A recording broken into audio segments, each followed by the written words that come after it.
Hello बच्चों, welcome to जीवंत prime maths YouTube channel. I hope आप अच्छे, जबरदस्त और शानदार होंगे।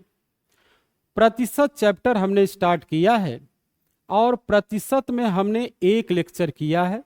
प्रतिशत के बेसिक कॉन्सेप्ट को आपको समझाया है।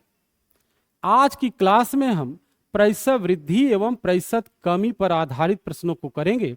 शानदार तरीके से आपको समझाएंगे, जिससे कमजोर से कमजोर छात्र भी हमारी बात को समझ जाए और प्रतिशत का चैप्टर वो आसानी से सॉल्व कर ले। बेटे, बहुत बेहतरीन ढंग से हम पढ़ाते हैं, इसमें कोई डाउट नहीं है। हमारे द्वारा दिया गया कॉन्सेप्ट आपको मैथ्स में हाईएस्ट स्कोरर बना देगा। इस बात को आप ध्यान से समझ लीजिए। पिछले 25 वर्षों से मैं पढ़ा रहा हूं, अनगिनत सिलेक्शन मैं दे चुका हूं। बेटे, जब आप मैथ्स में बेसिक क्वेश्चन को अच्छे से पकड़ेंगे तो आपका मैथ्स का पेपर बहुत अच्छा होगा, क्योंकि जब मैथ्स का पेपर बनता है तो उसमें बेसिक और स्टैंडर्ड क्वेश्चन का कॉम्बिनेशन रहता है। अगर आपके बेसिक क्वेश्चन ही छूट गए तो आपका पेपर खराब हो जाएगा और आपका सिलेक्शन रुक जाएगा, क्योंकि मैथ्स का स्कोर ही आपको सिलेक्शन तक ले जाता है। आज की क्लास बहुत महत्वपूर्ण होनी है, वीडियो को आप स्किप नहीं करेंगे।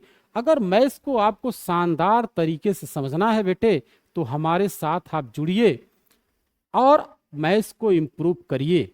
आइए आज की क्लास स्टार्ट करते हैं। प्रतिशत वृद्धि और प्रतिशत कमी क्या है, पहले इसके कॉन्सेप्ट को समझेंगे, इसके बाद इस पर आधारित प्रश्नों को सॉल्व करेंगे। तो बेटे, प्रतिशत वृद्धि क्या होती है, इसे पहले समझते हैं। जैसे मान लो किसी वस्तु का मूल्य 100 रुपए है।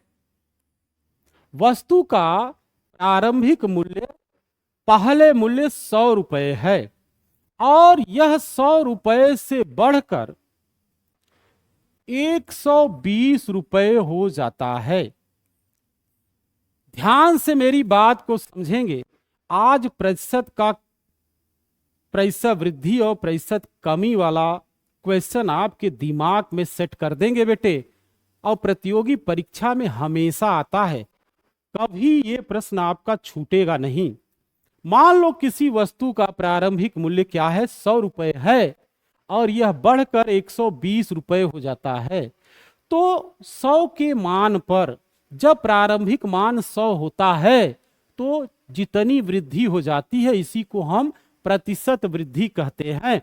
यहां पहले मान 100 था, 100 से 120 रुपए हुआ, तो बेटे यहां 20 रुपए की वृद्धि हो गई, तो इसे हम 20% लिखेंगे। यहां पर वस्तु का दाम 20% बढ़ गया।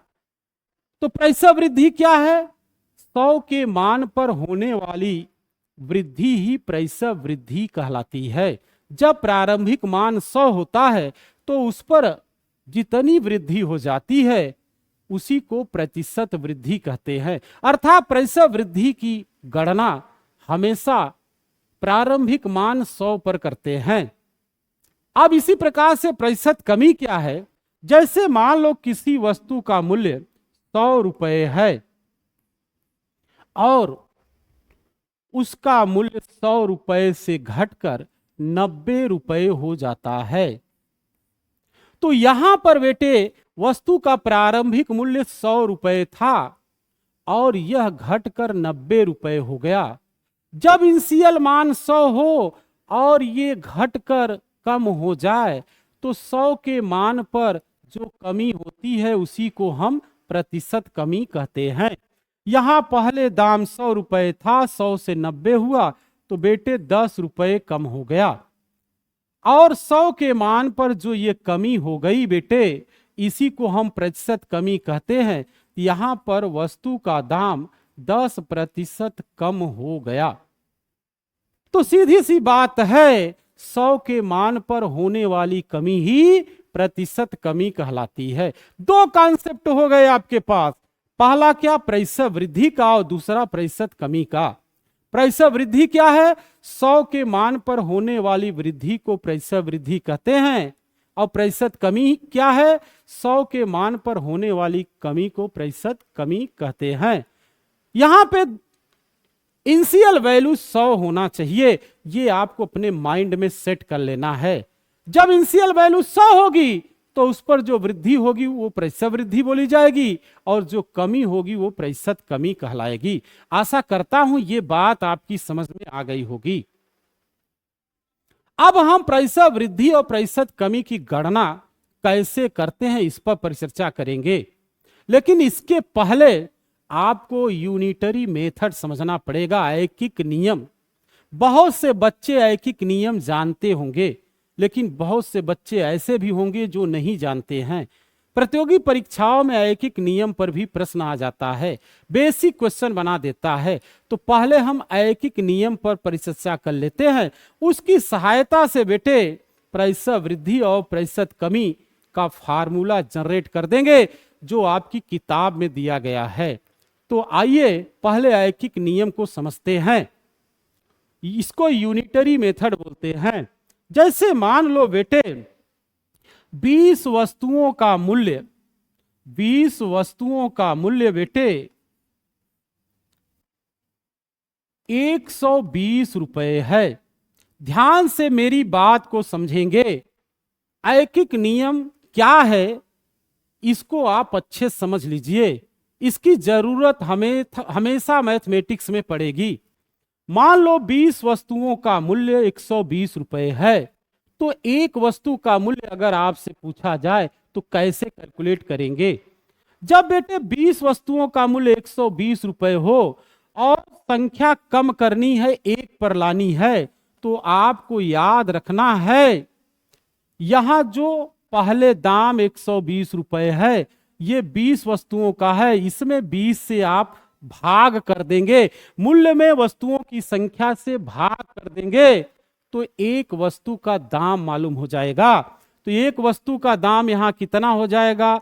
6 रुपए हो जाएगा। और बेटे जब एक वस्तु का दाम मालूम हो जाए तो उसके आधार पर हम 10, 20, 50, 100 जितने वस्तु का दाम निकालना है निकाल सकते हैं।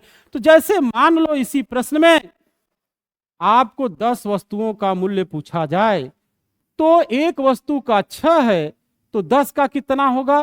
तो 6 में बेटे 10 से मल्टीप्लीकेशन कर देंगे, 60 रुपए होगा। अब थोड़ा दिमाग से इसको समझो, वैसे भी बात समझ में आ जाएगी। जब 20 वस्तुओं का मूल्य 120 था तो वस्तुएं आधा हो गई, 10 हो गई, तो मूल्य भी आधा हो जाएगा, 120 से 60 हो गया। यही बेटा यूनिटरी मेथड ऐकिक नियम है। जब ज्यादा वस्तु से कम वस्तु पर आते हैं तो भाग करते हैं। जैसे यहां 20 से 1 पर आए तो हमने डिवीजन किया, फिर 1 से ज्यादा पर जाते हैं तो मल्टीप्लिकेशन गुणा करके जाते हैं। यह यूनिटरी मेथड ऐकिक नियम कहलाता है। आशा करता हूं कि आपकी समझ में आ गया होगा। यदि समझ में आ गया है तो वीडियो को लाइक कर दे। अब बेटे प्रतिशत वृद्धि और प्रतिशत कमी पर आधारित प्रश्नों को करेंगे, इसी कॉन्सेप्ट का यूज करेंगे। जैसे मान लो किसी वस्तु का प्रारंभिक मूल्य इनिशियल वैल्यू 50 रुपए है। ध्यान से मेरी बात को समझेंगे, एक एक कॉन्सेप्ट आपको अच्छे से समझा रहे हैं। मान लो किसी वस्तु का मूल्य 50 रुपए है और बेटे यह बढ़कर 60 रुपए हो गया, तो 50 से 60 हो गया, तो यहां 10 रुपए मूल्य बेटे बढ़ गया। 10 रुपए मूल्य बढ़ गया तो इसे बेटे हम 10% नहीं कहेंगे, क्योंकि जब इनिशियल वैल्यू यहां पे 100 होती है तो उस पर जो वृद्धि होती है उसे प्रतिशत वृद्धि कहते हैं, जैसा हमने स्टार्टिंग में बताया है। लेकिन यहां इनिशियल वैल्यू क्या है? 50 है, तो हमें 100 पर प्रतिशत वृद्धि निकालना पड़ेगा। जब भी प्रतिशत वृद्धि निकालेंगे तो 100 के मान पर निकालेंगे, इनिशियल वैल्यू 100 होनी चाहिए। तो आइए देखिए कैसे करेंगे, इसी यूनिटरी मेथड का प्रयोग करेंगे और इसके बाद उसको हम एक फार्मूला बना लेंगे जो आपकी किताब में दिया गया है। जब किसी वस्तु का मूल्य 50 रुपए था और 60 रुपए हो गया, तो यहां 10 रुपए बढ़ गया, तो बेटे 50 रुपए पर आप देखिए वृद्धि कितने की हो गई, 10 रुपए की। तो 50 रुपए पर 10 रुपए की वृद्धि हो गई। तो 1 रुपए पर कितनी वृद्धि होगी, तो 10 में बेटे 50 से भाग करना पड़ेगा, ज्यादा से कम पर आ गए। अब 100 रुपए पर वृद्धि कितनी होगी, तो 10/50 गुणे 100 कर लेंगे। अब यही 100 रुपए पर वृद्धि को हम बोलेंगे बेटे प्रतिशत वृद्धि। अब प्रतिशत वृद्धि यहां कैलकुलेट करेंगे, 50 इक्का 50, दूना 100, 10 दूना 20, 100 पर जो वृद्धि हुई यही प्रतिशत वृद्धि है, अर्थात वस्तु का दाम 20% बढ़ गया। तो यहां पर ये जो लास्ट वाला स्टेप है इसी को फार्मूले का रूप दिया गया है। तो यहां 10 क्या है, ये वृद्धि है, इसे अंश में लिख लेना है। 50 क्या है, प्रारंभिक मान है, इसे हर में लिख लेना है और गुणे 100 कर देना है। यही फार्मूला आपकी किताब में दिया गया है।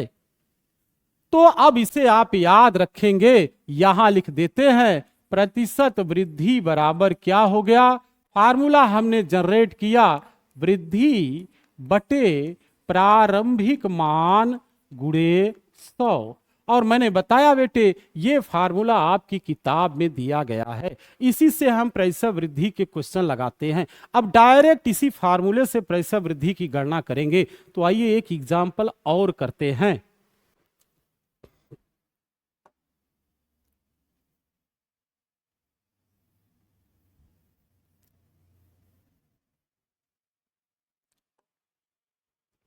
मान लो किसी वस्तु का मूल्य बेटे 120 रुपए है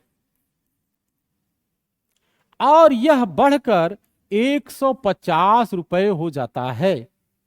आपसे पूछा जाए उसका मूल्य कितने प्रतिशत बढ़ गया, तो पहले वृद्धि देखो, पहले 120 से मूल्य 150 हुआ तो वृद्धि कितने की हो गई, तो यहां बेटे वृद्धि 30 रुपए की हो गई। अब हम फार्मूला यूज कर लेंगे, जनरेट हमने फार्मूला कर लिया है, इसी से क्वेश्चन लगाएंगे।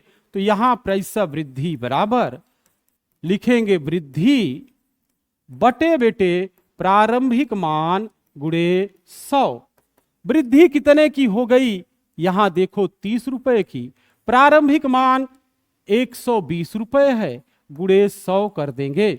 अब यहां पर 3 चौक 12, 4 बार डिवीजन होगा, 30 से 120 में डिवीजन करेंगे 4 बार होगा, और 4 से 100 में करेंगे बेटा 25 बार होगा।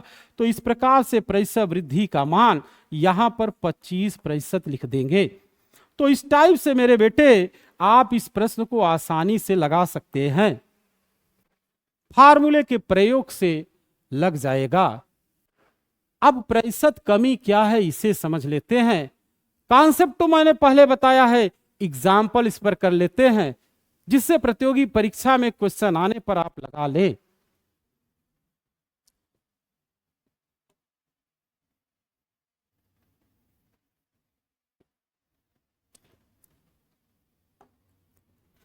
पहले यूनिटरी मेथड से प्रतिशत कमी का फार्मूला जनरेट करेंगे, इसके बाद फिर फार्मूले से लगाएंगे। तो जैसे प्रतिशत वृद्धि का फार्मूला जनरेट किए थे वैसे प्रतिशत कमी का फार्मूला जनरेट करेंगे। जैसे मान लो किसी वस्तु का मूल्य बेटे 50 रुपए है और यह घटकर 40 रुपए हो जाता है, तो यहां कमी कितने की हो गई, 10 रुपए की हो गई। तो इनिशियल वैल्यू 50 है, इस पर 10 रुपए की कमी हो गई। तो यहां लिखेंगे 50 रुपए पर कमी कितना है, 10 रुपए की। तो 1 रुपए पर कमी क्या होगी, 10 में 50 से भाग करना पड़ेगा। अब प्रतिशत कमी निकालने के लिए 100 रुपए पर कमी निकालेंगे, तो 10/50 और गुणे 100 कर देंगे।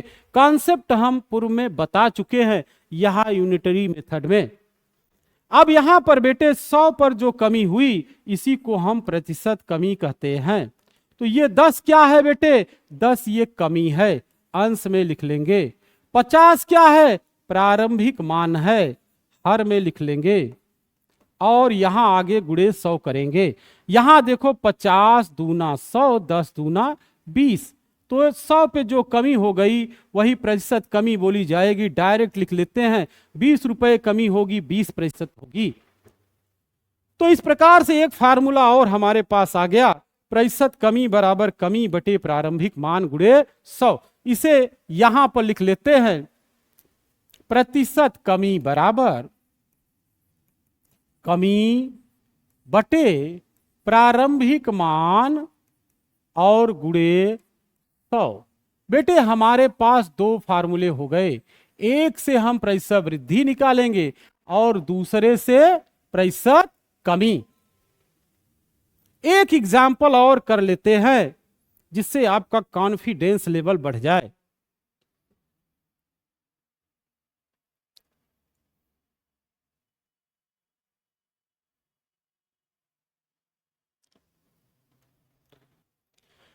मान लो बेटे किसी वस्तु का मूल्य पहले 80 रुपए था, बाद में घटकर 60 रुपए हो जाता है, तो उसके मूल्य में कितने प्रतिशत कमी आ गई? तो यहां देखो 80 से 60 हो गया, तो यहां 20 रुपए कमी हो गई। अब हमें प्रतिशत कमी निकालना है, तो फार्मूला यूज करेंगे कमी बटे प्रारंभिक मान गुणे 100। यहां कमी कितने की है? 20, और प्रारंभिक मान बेटे 80 गुणे 100 कर लेंगे। 20 चौक 80, 4 से 100 में भाग कर देंगे तो 25% कमी हो गई। आशा करता हूं कि आज का लेक्चर आपकी समझ में आ गया होगा। बेटे वीडियो को जरूर शेयर करेंगे, ज्यादा से ज्यादा लोगों तक पहुंचाइए, जिससे कमजोर से कमजोर छात्र में भी इंप्रूवमेंट आ सके। धन्यवाद।